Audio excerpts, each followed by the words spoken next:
স্বর্গীয় শ্রী কমল কৃষ্ণ ঘোষের স্মৃতির উদ্দেশ্যে মানিকচকে এমএলএ কাপের কর্মসূচির সাংবাদিক সম্মেলন করে আনুষ্ঠানিকভাবে উদ্বোধন করলেন মানিকচক বিধানসভার বিধায়িকা সাবিত্রী মিত্র। যুব সমাজকে ফুটবল খেলামুখী করতে এমএলএ ফ্যান ক্লাব নামক কমিটির উদ্যোগে এই কর্মসূচি গ্রহণ করা হয়েছে বলে জানা গিয়েছে। এদিন সাংবাদিকদের মুখোমুখি হয়ে মানিকচক বিধানসভার বিধায়িকা জানিয়েছেন, আগামী 24শে জানুয়ারি খেলার সূচনা হবে এবং 2রা ফেব্রুয়ারি ফাইনাল খেলা অনুষ্ঠিত হবে, যেখানে 8টি ফুটবল দল অংশগ্রহণ করবে। বিভিন্ন জায়গা থেকে খেলোয়াড়রা এই খেলায় অংশগ্রহণ করবে বলে জানিয়েছেন তিনি।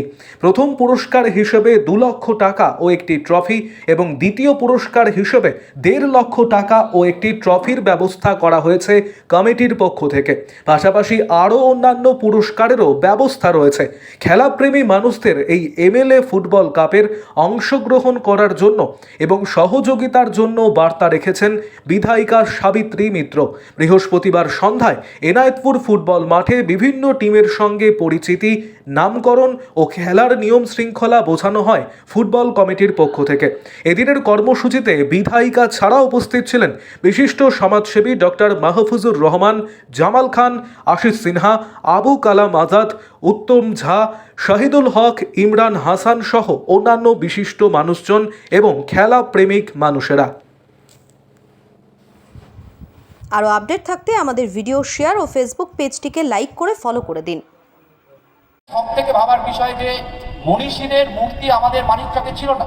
ব্লক প্রশাসনের উদ্যোগে এটা একটা বিরাট দৃষ্টান্ত। গোটা এইভাবে একটা উনার একটা যে পরিকল্পনা গোটা মানিকচককে উদ্দেশ্যে মানিকচক বিধানসভা কেন্দ্রে আমাদের এমএলএ কাপ ফুটবল টুর্নামেন্ট অনুষ্ঠিত হচ্ছে এবং এটা 24 তারিখ থেকে আমাদের শুরু হবে খেলা। আমাদের 2 তারিখে ফাইনাল খেলা শুরু হবে। বিভিন্ন বিধানসভা জুড়ে বিভিন্ন জায়গায় বিভিন্ন খেলা হবে এবং এই খেলার ব্যাপারটা নিয়ে আমরা যুবক সম্প্রদায়ের ছেলেমেয়েদেরকে আমরা আগ্রহী করছি, তারা যেন ছেলেরা এখানে আসে, খেলোয়াড়রা যারা ফুটবল প্রেমী মানুষ তারা যেন এখানে আসে। এটা কোনো রাজনৈতিক ব্যানারের প্রোগ্রাম নয়, এটা খেলোয়াড়দের প্রোগ্রাম। খেলোয়াড়দের মাধ্যম দিয়েই আমরা সমস্ত রকমভাবেই আমরা এখানে উদ্দীপনা পাই। ছেলেরা খেলোয়াড়দের মধ্যে মাধ্যম দিয়েই আমরা সমস্ত তার স্মৃতিটাও একদিকে আমরা করছি দেশে এবং তাছাড়াও মানুষের মধ্যে যে উদ্দীপনা খেলা। আমার বিধানসভা কেন্দ্রে আমি দেখেছি বিভিন্ন যদি বিয়েবাড়ির অনুষ্ঠান থাকে, যদি খেলার অনুষ্ঠান থাকে, মানুষ খেলা দেখতেই যায়। এরকম টাইপের মানুষ পাগল আছে। আমি যে মাঠটায় বসে আছি এখানে প্রত্যেকটা খেলাতেই প্রায় লক্ষাধিক মানুষ প্রায় পেয়েছিল। ফলে খেলাপ্রেমী মানুষদেরকে আমরা এখানে দেখছি, যারা পুরাতন খেলোয়াড় আছেন, যারা দীর্ঘদিন ফুটবল খেলেন, যারা তাদেরকে সম্বর্ধনা দিতে চায়, তাদের বয়স হয়ে যারা খেলেছেন আর কি, তারা ভালো খেলোয়াড় ছিলেন, এসব এদেরকে একটা আমরা সম্বর্ধনাও দিব এবং আমরা এখানে কোনো দল নেই, সকল মানুষই এই খেলার মধ্যে অংশগ্রহণ করতে পারে এবং আসবেন, সবাইকে নিয়ে এই খেলা আছে। ম্যাডাম, কোথাকার খেলোয়াড়রা অংশগ্রহণ করবে, লোকাল না বাইরেরও থাকবে? এটা তো বিভিন্ন টিমের খেলোয়াড়রা ঠিক করবে, লোকালও খেলতে পারে, বাইরেরও থাকবে, সব মিলিয়ে হয়তো ওরা করবে। আমি এটা ঠিক জানি না। এখানে সভাপতি হচ্ছে আমাদের মাহফুজুর রহমান মুন্না এবং কোঅর্ডিনেটর আছে আমাদের আপেল আছে, মানে আবু কালাম আজাদ, এবং আমাদের ভাইস চেয়ারম্যান অনেকগুলো আছে, নামগুলো আমি বলতে পারছি না।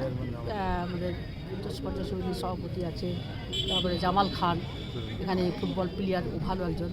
তারপরে আরও নাম আছে অনেকগুলো, আশিস সিনহা, তাদেরও নাম আছে, আরও অনেকেও আছে খেলার সঙ্গে যুক্ত, কমিটি একটা আছে এবং কোঅর্ডিনেটর আরও আছে।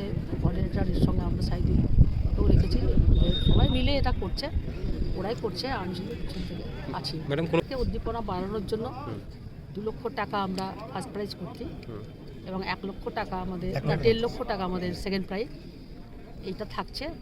তারপরে যারা সেমিফাইনালে যারা হেরে যায় তাদেরও একটা ট্রফির সঙ্গে গিফট থাকছে, টাকার প্রাইজ থাকছে 50,000 করে জায়গায়। এটা আমরা করছি। খেলার মানুষ অনেক দূরই, খেলার মানুষকে আমরা সবসময় রেসপেক্ট জানাই, তো সেই জন্য আজকে এখানে খেলার মাঠে সকলে যেন আসে। তাছাড়া আমাদের এই খেলার সঙ্গে আমরা যারা সিনিয়র লোককে আমরা সম্বর্ধনা দেবো, তাদেরকেও আমরা কিছু দেওয়ার চেষ্টা করব, এটা একটা সম্মানীয়ভাবে তাকে একটা রেসপেক্ট দেওয়া, একটা আমরা কোনো ফুটবলের একটা মুভমেন্টও তুলে দেবো তাদের হাতে এবং সেটা এরাই করছে, কমিটি যাচ্ছে। কোটা টিম অংশগ্রহণ করবে? 8টা টিম এখানে অংশগ্রহণ হচ্ছে, 8টা টিমের খেলা হবে। আচ্ছা অনেক প্রথম এমএলএ কাপ মানিকচকে হচ্ছে। এমএলএ কাপ খেলাটা একটা মানে যে এমএলএ কাপ নাম দিয়েছে আমাদের এই কমিটি, আমি যুব সম্প্রদায়কে সচেতন করবার জন্য, খেলোয়াড়দের মধ্যে সেই জিনিসটা ফিরিয়ে আনার জন্য, এবং আমরা এটা করতে চাই। আমি জীবনে অনেক কাজ করেছি, যতটা পেরেছি মমতা ব্যানার্জির নেতৃত্বে, মমতার নেতৃত্বে কাজ করেছি, করার চেষ্টা করেছি। উনি সমস্ত কিছু ওনারাই করেছেন। মমতা ব্যানার্জি মুখ্যমন্ত্রী মানিকচকের জন্য অনেক করেছেন। আমি সারা জীবন ওনার কাছে কৃতজ্ঞ থাকবো মানিকচকবাসীর পক্ষ থেকে। যুবকদেরকে নিয়ে আমরা করব। আমাদের মানিকচকে একটা ডিএসের কমিটি ছিল, সেটাও এখন নাই, সেটা ভেঙে গেছে, সেটাও আমরা গঠন করবো আবার। দ্বিতীয়ত হচ্ছে যে আমাদের ছেলেদের খেলার জন্য যে কোচিং দরকার, সেই কোচিং সেন্টার নেই, ছেলে মেয়ে অল আর বোর, তারা খেলতে পারে না, সেগুলো আমরা করবো।